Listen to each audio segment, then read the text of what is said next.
নাহমাদুহু ওয়া নাসাল্লি আলা রাসূলিহিল কারীম আম্মা বা'দ।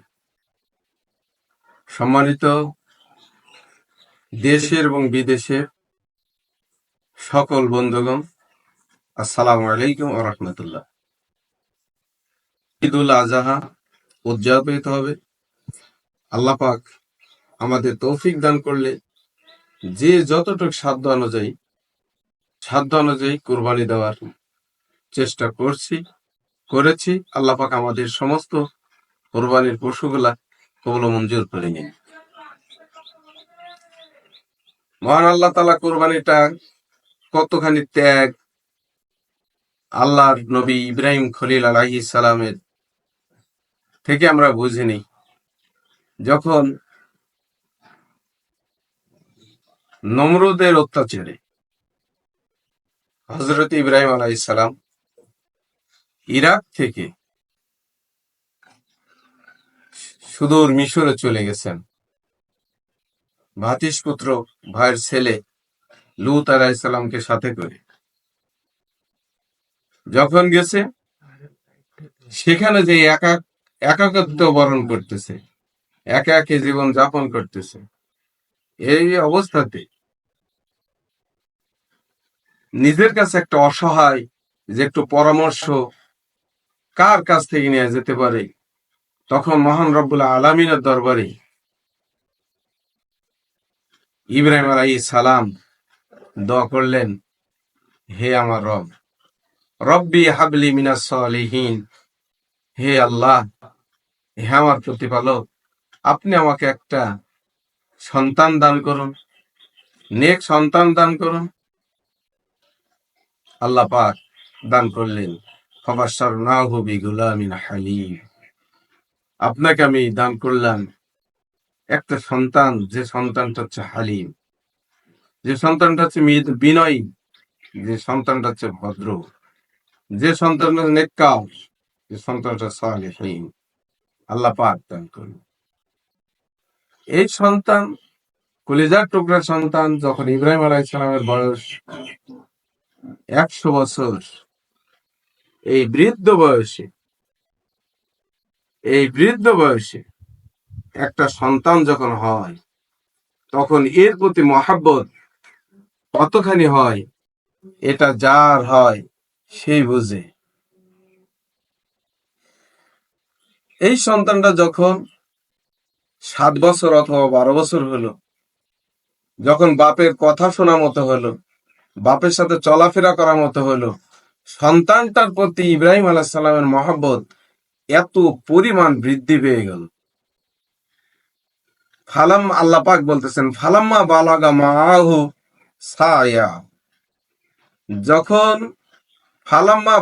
যখন পৌঁছালো একটা বয়সে, অর্থাৎ বাপের কথা শোনা মতো, বাপের হুকুম শোনা মতো বয়স হলো, তখনই আল্লাহর নবী স্বপ্নে দেখছেন যে তার প্রিয় বস্তুকে কুরবানি করার জন্য উনি ঠিক সকালে উঠেই কোরবানি করে দিলেন 10টা। তারপরে একই স্বপ্ন দেখলেন, তারপরেও একই স্বপ্ন দেখলেন, তারপরেও যখন একই স্বপ্ন দেখলেন, আর আল্লাহ নবীদের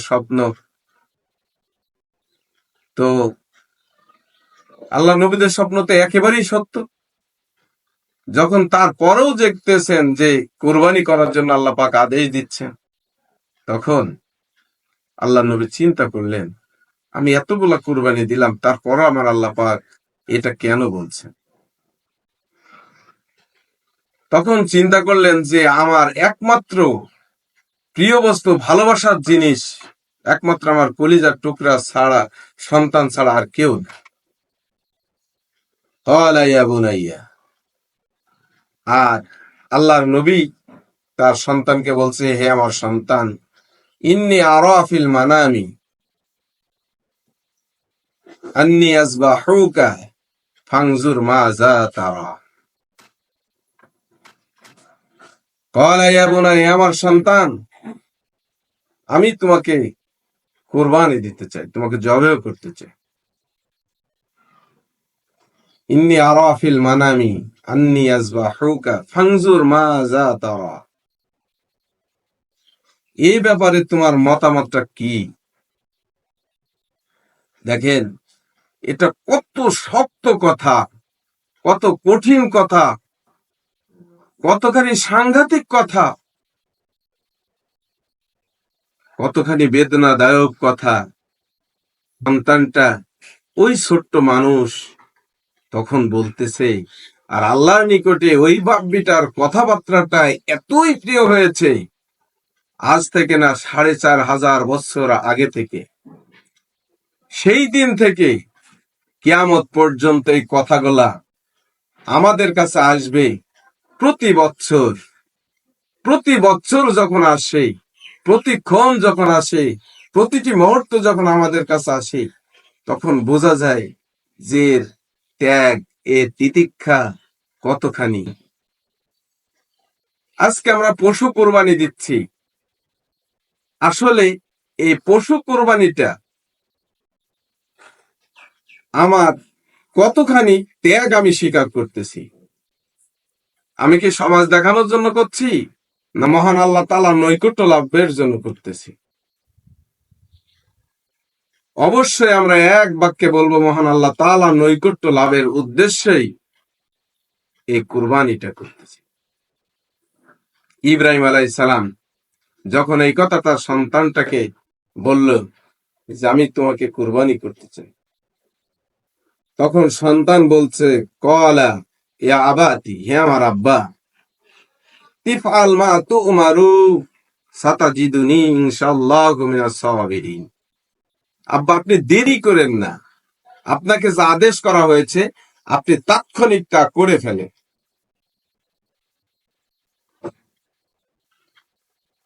সাতাজিদুনি ইনশাআল্লাহু মিনাস সাবিরিন, আপনি আমাকে ধৈর্যশীল সবরকারীদের মধ্যে পাবেন। আল্লাহু আকবার, আল্লাহু আকবার।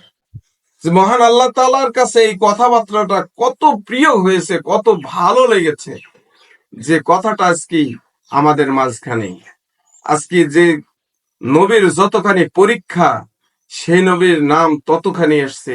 যে বান্দার যতখানি পরীক্ষা হয়, সেই বান্দাটা আল্লাহর কাছে ততখানি প্রিয় হয়ে যায়, ধৈর্যের সাথে যদি মোকাবেলা করা যায়।